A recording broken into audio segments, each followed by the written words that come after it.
E eu fiquei sabendo que o senhor tinha medo de falar em público. Não gostava, tinha pavor, né? Na verdade. É verdade. E na faculdade, o senhor foi adquirindo essa versatilidade aí, foi adquirindo esse molejo aí para falar em Foi. público. É Como é que isso foi? mesmo. Isso aí é muito parecido, viu, Luiz? Cada um tem a sua história de aprendizado de natação, né? Todas as pessoas que nadam aprendem a nadar nas escolinhas, né? Agora, eu também, quando aprendi a nadar, era moleque, eu tinha uma lagoazinha lá perto de casa, né? Eu era bem molequinho, tinha aqui 7 anos, 8. E a gente pescava na lagoinha, né? E aí tinha um maiorzinho um dia, ele me jogou dentro da lagoa, né? Ele me jogou dentro da lagoa e saí nadando. Aprendeu. Aprendeu. Então, esse também foi um aprendizado, porque como diz, quando a água bate, você sai nadando, né? E essa questão de aversão assim, ao público, assim, de temor, né? De medo, é um medo, né? É um medo, às vezes até pavor. É impressionante isso, mas é comum. A maioria das pessoas sente isso. Eu tinha também.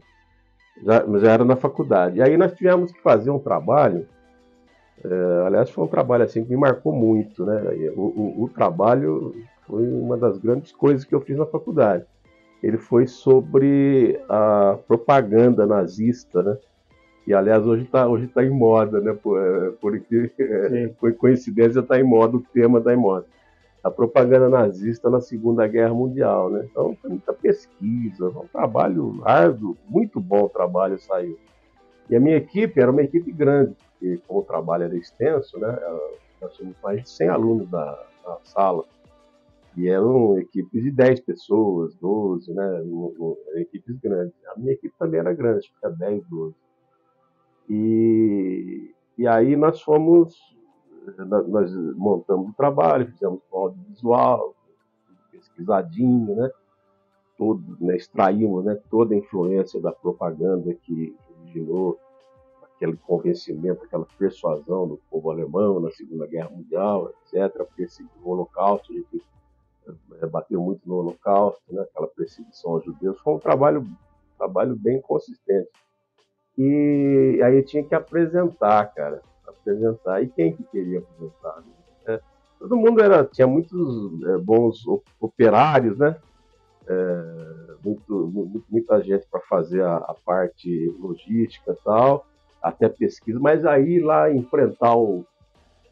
Porque no dia da apresentação não eram só os 100 alunos da sua Ah, tinha sala. 100 alunos na sala? Né? Só na sala tinha 100, mas no dia da apresentação, como era audiovisual, a faculdade toda ia ver, porque era uma atração, era um evento. Foi quem que não queria assistir né, alguma coisa sobre o tema, era um tema empolgante, né? A faculdade agora fazia comunicação era aquela época era Instituto de Comunicação, então todo Instituto de Comunicação foi todo mundo lá, umas 300 pessoas se acotovelaram lá na sala, era uma sala enorme, era sala auditória, aquela, né? Então tinha muita gente mesmo né, para o padrão. Aí estourou em mim, cara. Minha mãe me empurraram lá, falou: não, você vai apresentar. Eu falei, nossa senhora. Quando eu subi no palco, eu falei, eu vou fazer xixi aqui e tal. Mas você sabe de uma coisa? Que você tem de fé, né? Que você é um moço de fé, uma pessoa de crença, uma pessoa que tem um norte de apego espiritual. Cara, a hora que me colocou no palco, era um palco, né? Me colocou no palco, eu andei pra cá, fiz a abertura, papapá, tremendo e, né, quase que. Mas durou o quê? Durou 1 minuto e meio, 2 minutos. Aí eu saí que nem. Saiu grandão, né? Saí tagarela. Aí eu saí, pô, aí se tivesse mais um tanto eu conseguiria, porque eu me impus, né? Eu falei, caramba, né? Eu tinha esse potencial e não sabia. Né? Eu tinha uma barreira, não conseguia desenvolver, né? Não tinha, às vezes não tinha iniciativa, né? Às vezes você tem o potencial, mas você não tem a iniciativa de trazer para fora o seu potencial. E eu apresentei o trabalho, tudo, acho que, olha, deve ter tido ali uns 40, 50 minutos de apresentação, E foi muito legal, porque depois a gente usava o audiovisual, e aí você vai se virando, né? Tava a cena aqui, tá comentando a cena, e vai, né, vai vindo. Como é o rádio, né? Como é, às vezes, comunicação, como é o que você está fazendo, e você vai se unindo, né? O conteúdo, ele vem te... Parece que Deus é bom, ele vai te... Ele abastecendo, ele te como fala, ele te abre, né? Ele te enfia um monte de informação. Aí, a partir dali, eu fiquei um tagarela, cara. E, aliás, é curioso que isso aí também foi o que motivou a minha ida para o rádio, né? Porque nós tínhamos na sala, tinha muitos que já eram da comunicação, né? Tinha gente da IPTV, que estava começando a IPTV, o Antônio Carlos de Júlio estava, fazia na minha turma, o Campos Filho, né, que você já deve ter ouvido falar, que já foi vereador, estava na minha turma. O próprio Roberto Diogo, que trabalha comigo hoje, já era um veterano, né? Estava na minha turma. E tantos. E o Ariovaldo Isaac, que estava estudando, né? Acho que ele estava um ano acima de mim, 1 ou 2 anos, né? Eu era bicho, que nós chamávamos, ele já era veterano também. E ele fazia na Rádio Brasil, né? Eu trabalhava na Rádio Brasil. E foi ele que me levou. Foi ele que me convidou um dia para comentar um jogo de futebol amador. Tava, vamos lá, você fala bem de futebol, papá, me ajuda lá. Aí eu fui lá, falei, mas pô, será que eu vou conseguir, né? Também uma outra experiência. Foi a partir dali que eu fui.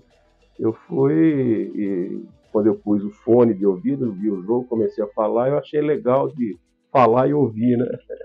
Você tem o fone, o retorno. Sim, né? Mas essa quebra de barreira foi na faculdade, foi exatamente isso que você levantou. Mas o senhor também teve uma situação que impulsionou, acho que potencializou, que é a palavra do momento, né? O senhor também nessa área, nesse segmento. Foi uma situação que aconteceu que eu vou só dar o gancho para o senhor. Ele sabe do assunto certo. O jogador que jogava na Ponte foi para o Corinthians.